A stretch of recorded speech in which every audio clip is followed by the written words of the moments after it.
Hello friends, welcome to our YouTube channel Shubham education Vani. Friends, जैसा कि आपको 2 वीडियो पीछे आया है, आप उसको देखे होंगे, आपको अच्छा लगा होगा, हम ये उम्मीद करते हैं। फ्रेंड्स, जैसा कि आपको बताना चाहेंगे कि अगर आप ये सीरीज को फॉलो करते हैं तो यकीन मानिए एग्ज़ाम में जो है आप लगभग 50% या फिर 55% के क्वेश्चन के करीब में आप आसानी से कर लेते हैं। रही बात आपका 60, 65, 70% क्वेश्चन करने की, तो आपको दिक्कत होता है और जीके में तो ज़्यादा दिक्कत होता है। मैथ में तो आप आसानी से बना के और सॉल्व करके और बना देते हैं, लेकिन जीके में आपको दिक्कत होता है।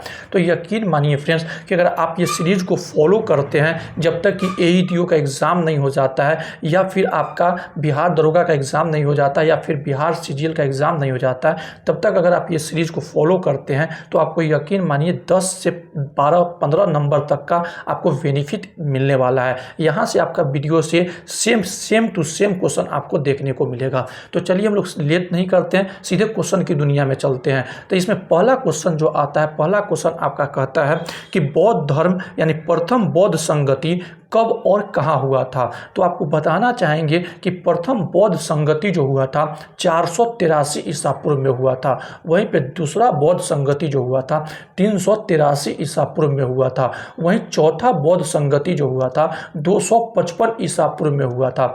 वहीं चौथा बौद्ध संगति जो है आपका चौथा बौद्ध संगति जो है आपका वो जो है ईसा की प्रथम सदी में हुआ था। वहीं पे आपको बताना चाहेंगे कि पहला बौद्ध संगति जो हुआ था वो आपका राजगीर में हुआ था। वहीं पे दूसरा बौद्ध संगति जो हुआ था वो वैशाली में हुआ था। वहीं पे तीसरा बौद्ध संगति जो हुआ था वो पाटलिपुत्रा में हुआ था। चौथा बौद्ध संगति जो हुआ था वो कुंडलवन कश्मीर में हुआ था। तो प्रथम बौद्ध संगति जब हुआ था उस समय शासक जो थे वो अजातशत्रु से। वहीं पे दूसरा जो बौद्ध संगति हुआ था उस समय शासक जो थे आपके कलाशोक थे।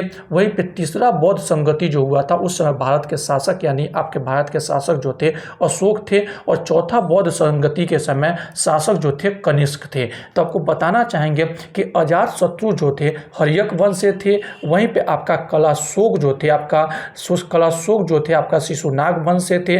वहीं पे अशोक जो है आपके मौर्य वंश से थे। और आपका जो फिर आपका अंतिम जो आता है आपका कनिष्क जो थे कुषाण वंश से संबंधित थे। इसी कड़ी में फिर आपका सेकंड नंबर क्वेश्चन आता है। उम्मीद करते हैं कि बौद्ध धर्म के बारे में आप लगभग बहुत कुछ समझ गए होंगे।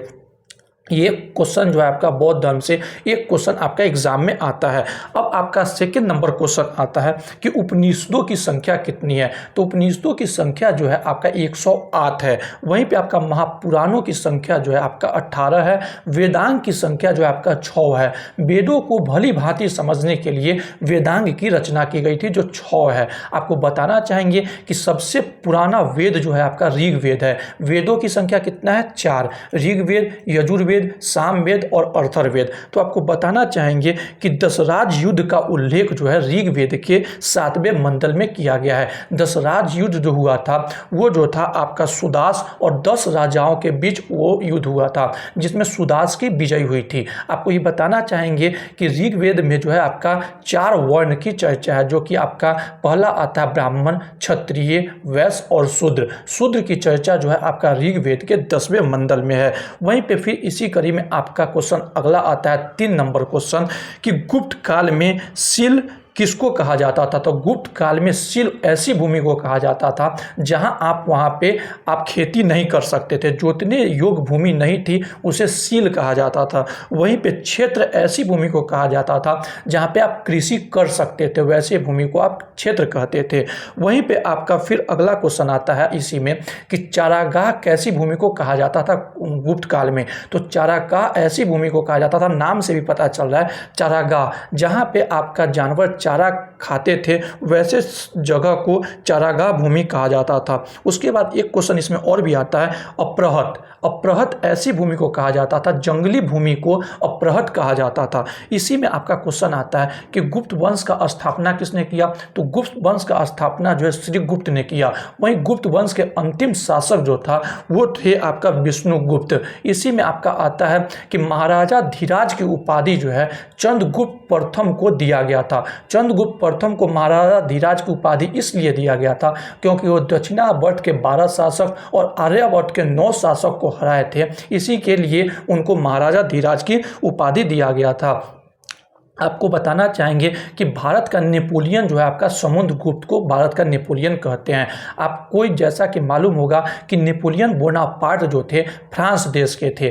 फ्रांस देश के नेपोलियन बोनापार्ट थे। तो फ्रांस और ब्रिटेन के बीच वाटरलू की लड़ाई जो है 1815 ईस्वी में हुआ था। उसमें फ्रांस की हार हुई थी और फिर नेपोलियन बोनापार्ट को सेंट हेलेना द्वीप भेज दिया गया था। वहाँ पे उनका मृत्यु जो है 1821 ईस्वी में नेपोलियन बोनापार्ट की मृत्यु हो गई थी। नेपोलियन बोनापार्ट के पिता का नाम जो था कार्लो बोनापार्ट था। वहीं पे इसी कड़ी में आपका आता है 3 नंबर क्वेश्चन कि प्रथम आंग्ल मैसूर युद्ध कब हुआ था। तो प्रथम आंग्ल मैसूर युद्ध जो हुआ था 1767 से लेकर 1769 के बीच जो है आपका प्रथम आंग्ल मैसूर युद्ध हुआ था। वहीं पे दूसरा आंग्ल मैसूर युद्ध जो हुआ था 1780 से लेकर 1784 तक दूसरा आंग्ल मैसूर युद्ध हुआ था। तीसरा आंग्ल मैसूर युद्ध जो हुआ था वो 1790 से लेकर 1792 तक तीसरा आंग्ल मैसूर युद्ध हुआ था। वहीं पे चौथा आंग्ल मैसूर युद्ध हुआ था 1799 ईस्वी में चौथा आंग्ल मैसूर युद्ध हुआ था। उसमें टीपू सुल्तान की हार हो गई थी। वहीं पे आपका दूसरा आंग्ल मैसूर युद्ध जो हुआ था 1780 से लेकर 84 तक, उसमें वारेन हेस्टिंग्स जो थे भारत के गवर्नर जनरल थे। 90 से 92 में जो हुआ था वो लॉर्ड कॉर्नवालिस जो थे भारत के गवर्नर जनरल थे। वहीं पे आपका चौथा आंग्ल मैसूर युद्ध जो हुआ था उसमें गवर्नर जनरल जो थे लॉर्ड वेलेस्ली जो थे वो गवर्नर जनरल थे। वहीं पे आपका पहला जो प्रथम आंग्ल मैसूर युद्ध हुआ था उसमें मद्रास की संधि हुई थी। वहीं पे दूसरा आंग्ल मैसूर जो हुआ था उसमें जो है आपका मैंगलोर की संधि हुई थी। वहीं पे तीसरा जो युद्ध हुआ था उसमें श्रीरंगपट्टनम की संधि हुई थी। उसके बाद 1799 में आपका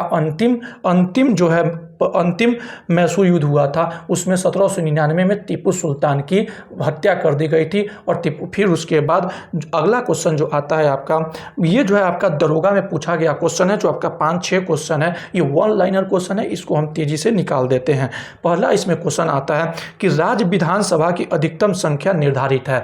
राज्य विधानसभा में अधिकतम जो आपके विधानसभा होंगे उसमें 500 जो है आपका एमएलए होंगे। यानी एमएलए जो है मेंबर ऑफ लेजिस्लेटिव असेंबली, वो 500 से ज़्यादा नहीं हो सकते हैं किसी भी राज्य के विधानसभा में। वहीं मिनिमम जो है आपका 60 है। 2, 3, 4 राज्य जो है आपका इसमें अपवाद है। उसके बाद अगला क्वेश्चन आता है, केंद्रीय मंत्री परिषद जो है सामूहिक रूप से किसके प्रति उत्तरदायी होता है। तो केंद्रीय मंत्री परिषद जो है सामूहिक रूप से लोकसभा के प्रति उत्तरदायी होता है। लोकसभा के अध्यक्ष अभी जो है ओम बिरला है। ओम बिरला जो है आपका कोटा लोकसभा क्षेत्र से जीत के आए हुए हैं। वहीं पे अगला क्वेश्चन आता है, संघीय कार्यपालिका में शामिल नहीं है। संघीय कार्यपालिका में शामिल कौन नहीं है। तो भारत के नियंत्रक एवं महालेखा परीक्षक जो है वो संघीय कार्यपालिका में शामिल नहीं है। वहीं पे अगला क्वेश्चन आता है कि रुद्राक्ष पातिल का संबंध किस खेल से है। तो ये जो है आपका निशानेबाजी खेल से है। तो देख रहे हैं कि दरोगा का क्वेश्चन भी इतना आसान नहीं है, आपको इसके लिए अच्छे तरीके से पढ़ना होगा।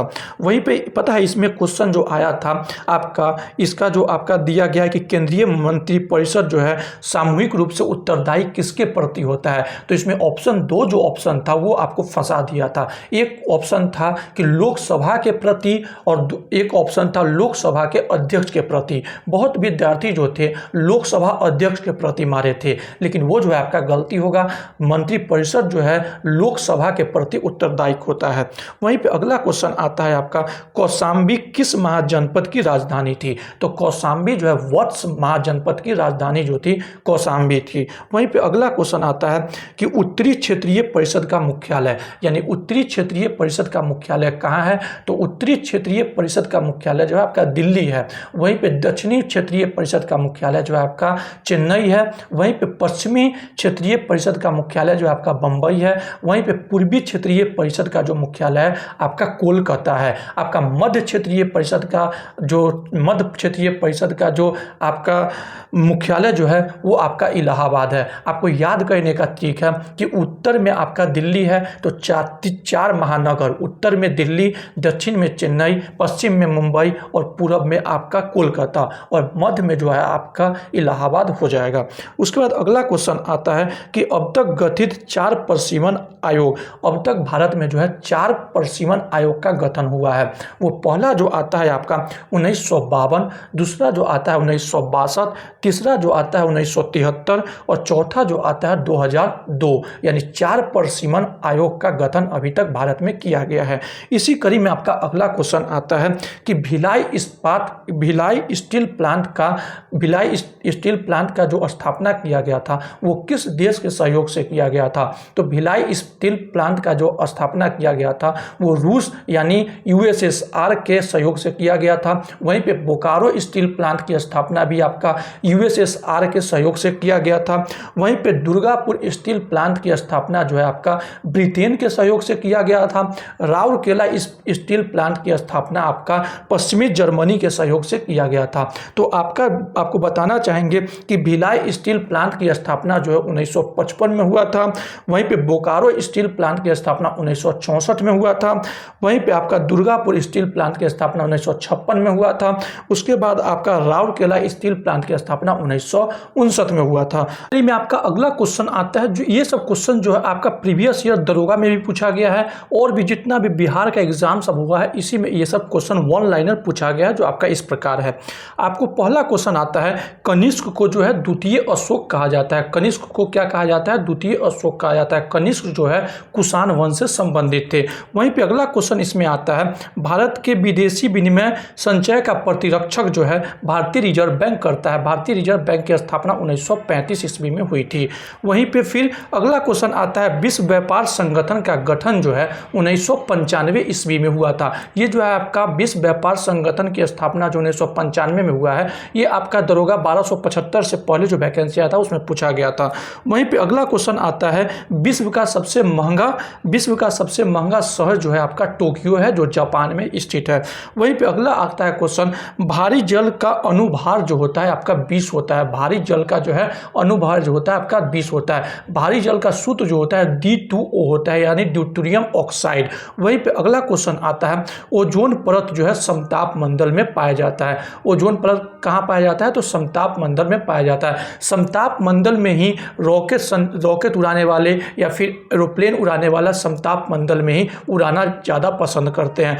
वहीं पे इसी कड़ी में अगला क्वेश्चन आता है आपका, दल बदल विरोध कानून आपका किस संविधान संशोधन के तहत भारतीय संविधान में जोड़ा गया? तो दल बदल कानून जो है भारतीय संविधान में 52वें संविधान संशोधन 1985 के द्वारा जोड़ा गया। 1985 में उस समय राजीव गांधी भारत के प्रधानमंत्री थे। वहीं पे इसी कड़ी में आपका अगला है, आपका राष्ट्रपति पर महाभियोग की प्रक्रिया आपका अमेरिका देश के संविधान से लिया गया है। अमेरिका देश का संविधान सबसे छोटा लिखित संविधान है। वहीं पे अलिखित संविधान जो है, सबसे अलिखित संविधान जो है ब्रिटेन में है। अमेरिका में जो है आपका दोहरी नागरिकता है। वहीं पे ब्रिटेन में जो है आपका एकल नागरिकता है। यानी अमेरिका में जो है आप अमेरिका के भी नागरिक हैं और न्यूयॉर्क के भी आप नागरिक हैं। वहीं पे भारत में जो है आपका एकल नागरिकता है। यानी भारत में हम लोग का जो है एकल नागरिकता है, यानी हम जो हैं भारत के नागरिक हैं। वहीं पे अगला क्वेश्चन आता है, अनुच्छेद 51 क में मौलिक कर्तव्य जोड़ा गया है। अनुच्छेद 51 क में जो है मौलिक कर्तव्य है।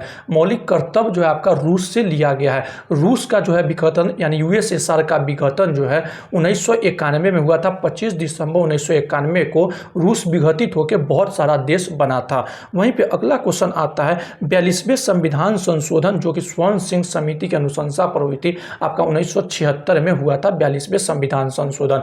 वहीं पे 44वें संविधान संशोधन जो हुआ था 1978 ईस्वी में हुआ था। उसमें संपत्ति के अधिकार को को मूल अधिकार से हटा दिया गया था। वहीं पे अगला क्वेश्चन आता है, भारतीय संविधान में शामिल समवर्ती सूची। समवर्ती सूची जो है ऑस्ट्रेलिया से लिया गया है। समवर्ती सूची किस देश से लिया गया है भारतीय संविधान में? तो ऑस्ट्रेलिया से लिया गया है। वहीं पे आपसे क्वेश्चन पूछेगा कि प्रस्तावना कहाँ से लिया गया है? तो प्रस्तावना जो है अमेरिका के संविधान से लिया गया है। वहीं पे आपका प्रस्तावना की भाषा जो है आपका ऑस्ट्रेलिया से लिया गया है। इसी में एक क्वेश्चन और आता है कि आपका प्रस्तावना की भाषा जब ऑस्ट्रेलिया से लिया गया है तो इसमें एक क्वेश्चन आता है कि जर्मनी के बीमर संविधान से जो है आपका आपातकाल जर्मनी के बीमर संविधान से लिया गया है। वहीं पे वित्तीय आपातकाल जो है आपका अमेरिका से लिया गया है। इसी कड़ी में आपका अगला क्वेश्चन आता है, सार्क का मुख्यालय कहाँ है? सार्क का मुख्यालय जो है आपका काठमांडू में है। सार्क में टोटल 8 देश हैं। इसमें पहला देश आता है मालदीव,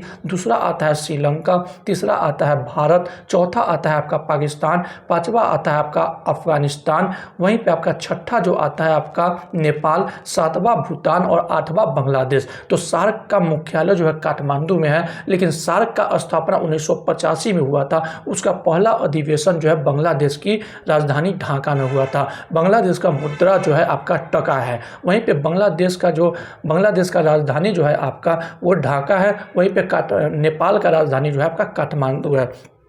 इसी कड़ी में आपका अगला क्वेश्चन आता है, संयुक्त राष्ट्र संघ की महासभा की कार्यकाल न्यूयॉर्क में है। संयुक्त राष्ट्र संघ का महासभा का कार्यकाल जो है न्यूयॉर्क में अवस्थित है। आपको बताना चाहेंगे कि संयुक्त राष्ट्र संघ का जो स्थापना हुआ था यानी यूएनओ का जो स्थापना हुआ था वो 24 अक्टूबर 1945 ईस्वी को हुआ था। वहीं पे भारत जो है संयुक्त राष्ट्र का सदस्य जो है आपका 30 अक्टूबर 1945 ईस्वी को जो है आपका भारत जो है संयुक्त राष्ट्र में शामिल हुआ। संयुक्त राष्ट्र में वर्तमान समय में 193 देश है। संयुक्त राष्ट्र के सबसे अंतिम देश जो है आपका दक्षिणी सूडान है।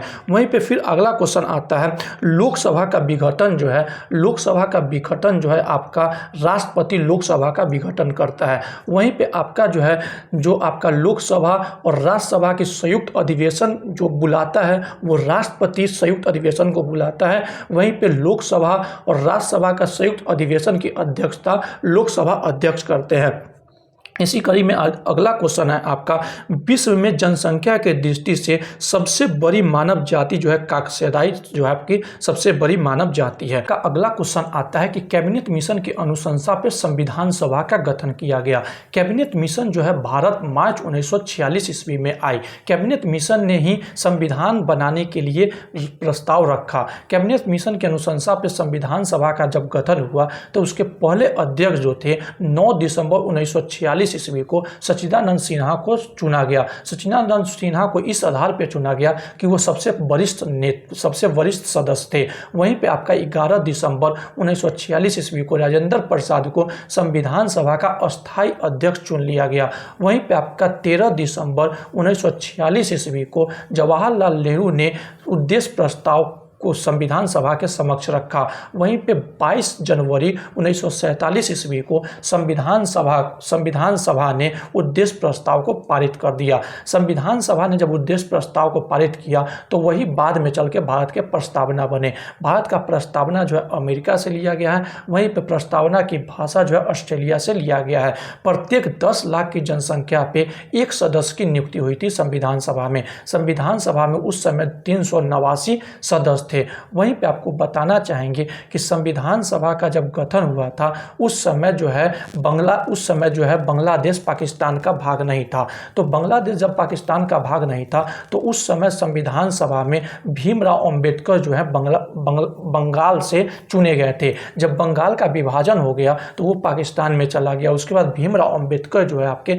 बंबई से संविधान सभा के सदस्य चुने गए। संविधान सभा में ड्राफ्टिंग कमेटी के अध्यक्ष जो थे आपके भीमराव अंबेडकर थे। वहीं पे संघ शक्ति समिति के अध्यक्ष जो थे आपके जवाहरलाल नेहरू थे। संघीय समिति के अध्यक्ष जो थे जवाहरलाल नेहरू थे। वहीं पे प्रांतीय समिति के सदस्य जो थे आपके सरदार वल्लभ भाई पटेल थे। इसी प्रकार का वीडियो आपको आता रहेगा। अगर आप इस अगर आप इस जो सीरीज़ चल रहा है इसको अगर आप फॉलो करते हैं तो यकीन मानिए आपका कोई भी बिहार का जो भी एग्ज़ाम अभी आसपास में होने वाला है, जैसे कि आपका एईडीओ का एग्ज़ाम होगा या फिर आपका दरोगा का एग्ज़ाम होगा, इसमें 5-10 नंबर का बेनिफिट आपको मिलेगा। तो इसी प्रकार का वीडियो आपको मिलता रहेगा, डेली आप इसको फॉलो कीजिए। मिलते हैं अगले वीडियो में, आज के लिए इतना ही, धन्यवाद।